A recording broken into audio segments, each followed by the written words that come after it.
influência do homem na natureza, certo? Vamos lá? O que a gente pode perceber é que o homem sempre trouxe grandes impactos ao meio ambiente, assim como ele tem a necessidade de precisar desse meio ambiente para poder sobreviver. O ser humano ele atua como um agente modificador desse ambiente, ou seja, ele vai transformar o ambiente que ele vive para o seu conforto, para o que melhor ele achar que fica para a sua espécie. Recursos renováveis e não renováveis. Esse é um assunto muito importante para vocês aprenderem em relação ao que nós temos disponível na natureza e o que nós temos disponível na natureza, mas de forma limitada. O que são recursos renováveis? São aqueles recursos que tem quase que infinitamente, ou seja, são recursos que encontram um espaço de tempo menor para se recompor na natureza, para se regenerar, certo? E ser explorado novamente pelo homem. Isso é o que a gente chama de recurso renovável. Nós temos o exemplo disso aí, da água, que é um recurso renovável, dos ventos, mas são recursos que precisam de manutenção, para que quando a gente possa precisar desse recurso, eles tenham no meio ambiente. E os exemplos que eu falei, a pecuária, né, os animais é um recurso renovável, a luz solar também é um recurso renovável. Alguns exemplos de recurso renovável, temos a energia eólica, né, que é a energia gerada pelas forças dos ventos, e a energia das ondas. Recursos não renováveis são aqueles recursos que a natureza leva milhares e milhares de anos para ela conseguir repor na natureza. Então, ela é chamada assim porque não consegue repor esse recurso em pouco tempo. Sim, vai levar milhares de anos e quando esse recurso puder ser reposto para a gente já não vai estar mais aqui para poder usufruir dele. Exemplos de recursos não renováveis, nós temos o gás natural e o petróleo. São todos recursos que foram criados lá atrás, há 200 milhões de anos atrás. A utilização exagerada desse tipo de energia pode causar várias implicações ao meio ambiente, tais como alteração climática. Vocês sabem que isso já está ocorrendo pelo uso excessivo desses recursos da natureza, chuvas ácidas, ou seja, a alteração da chuva que ocorre no meio ambiente, o efeito estufa, que a gente já estudou sobre ele na aula de ética, né? Dependência de outros países. Quando esses recursos começam a escassear no nosso país, a gente acaba fazendo o quê? Recorrendo a outros países, e esses países cobram taxas enormes por esses recursos e a gente acaba virando refém desses outros países, porque a gente precisa do combustível, da energia. E o esgotamento do combustível fóssil, né? Que vocês sabem que o combustível fóssil, ele é aquele que foi criado há mais de 200 milhões de anos. Se continuarmos a usar essa energia, esses recursos de maneira inadequada, o nosso planeta, ele vai ter o quê? Ele vai ter um esgotamento. É necessário, é importante que comecem a pensar e a repensar em maneiras de se utilizar esses recursos de maneira que a gente possa ter outras opções de recursos na natureza. Gente, aqui também novamente outro exemplo de recurso renovável em curto espaço de tempo é a cana-de-açúcar. A cana-de-açúcar é um ótimo exemplo de combustível, né, de gerador de energia que pode ser utilizado como uma forma de economizar os recursos não renováveis. E nós temos ali um outro exemplo de não renovável, que é o petróleo, né, a extração do petróleo, que leva muitos anos para poder ser reposto pela natureza. Outra coisa importante para a gente ressaltar nessa nossa aula é a respeito da descoberta do fogo. Vocês sabem que a descoberta do fogo está entre as mais importantes descobertas para que nós chegássemos ao grau de evolução que nós temos hoje. Então, uma das coisas mais importantes foi a descoberta do fogo, mas como é que essa descoberta ela aconteceu?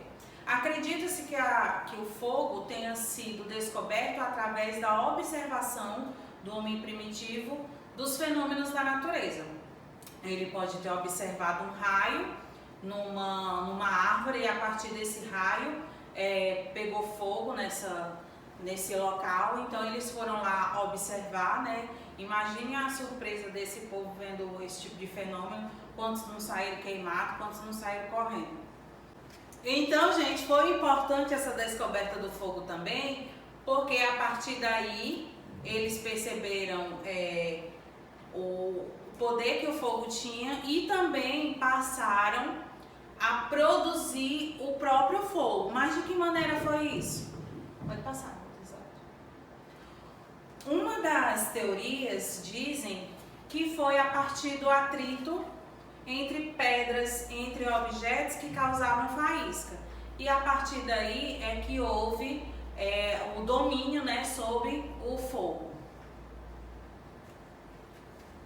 Outra coisa importante a respeito da descoberta do fogo é que a partir daí o homem passou a se alimentar melhor. Por que ele passou a se alimentar melhor? Porque ele passou a cozinhar aquilo que ele caçava. E a partir daí também aumentou a sua capacidade craniana, ou seja, melhorou a sua inteligência, porque ele começou a pensar como fazer esses alimentos durar, como conservar esses alimentos e também começou também a mudar a questão da maneira como ele caminhava. Ele passou a andar na forma vertical e também se tornou mais inteligente. Outra descoberta também muito importante do homem primitivo foi a agulha. Acredita-se que uma das primeiras agulhas que se tem notícia que o homem primitivo utilizou para quê? Para costurar as roupas, né, que eles faziam a partir de pele de animais, né, surgiu há mais de 20 mil anos, né, as mais rústicas. Claro que deve ter algumas mais antigas, mas não tem como saber porque ainda não foi descoberta.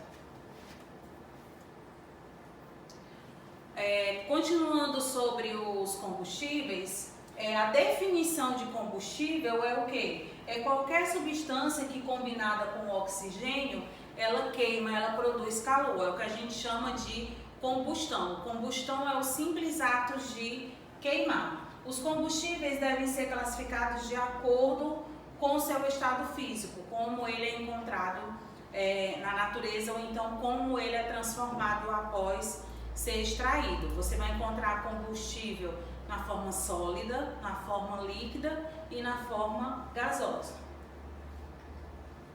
Alguns exemplos de combustíveis sólidos: temos a madeira, o papel, o plástico. Dos líquidos temos a gasolina, o álcool, o óleo, o diesel. No gasoso tem o gás de cozinha e o gás utilizado nos automóveis. Os combustíveis fósseis, gente, como é que ele é formado? Aqui nós temos alguns ingredientes, né, por assim dizer, dos combustíveis fósseis, que são o quê?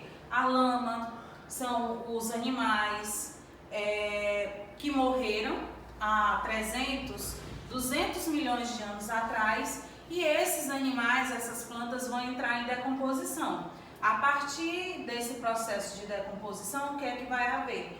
Vai haver, ao longo dos milhares de anos, vai haver um acúmulo de lama que vai comprimir esses animais, essas plantas mortas. E a partir daí vai formar-se o carvão mineral.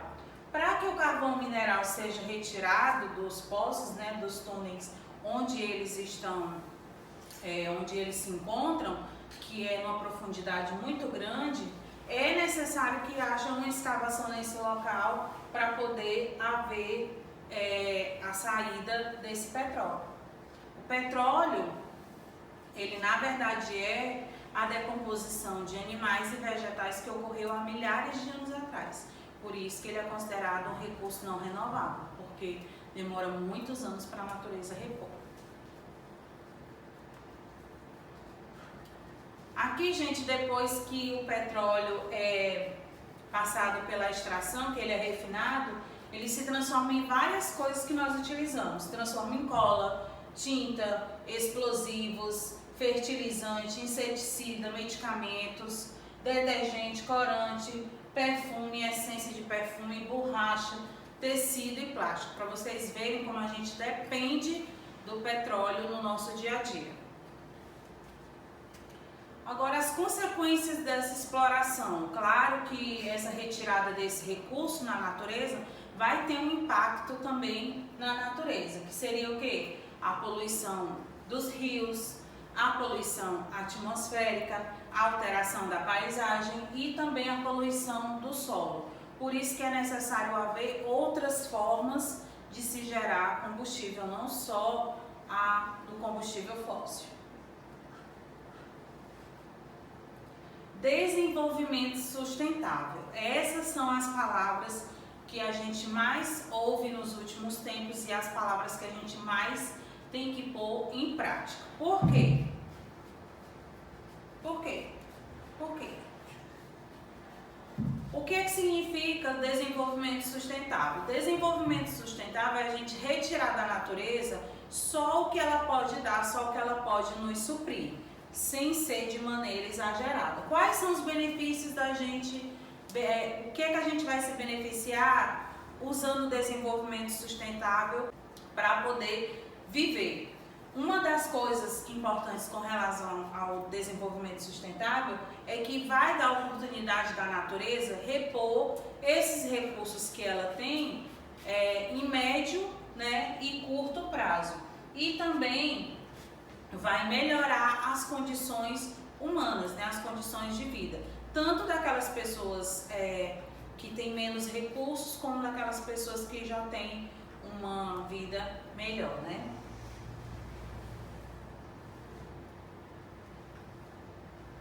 Os recursos naturais, gente, para vocês terem uma ideia, tudo que a gente tem na vida, tudo que a gente precisa na vida, a gente retira da natureza. Então, para que a gente continue tendo esses recursos à nossa disposição, está nas nossas mãos fazer com que esses recursos durem. Gente, essa foi nossa aula de ciências sobre a influência que o homem tem na natureza. Eu espero que vocês tenham gostado. Façam as atividades e até a próxima. Se você gostou da nossa videoaula, deixe seu like e se inscreva no canal.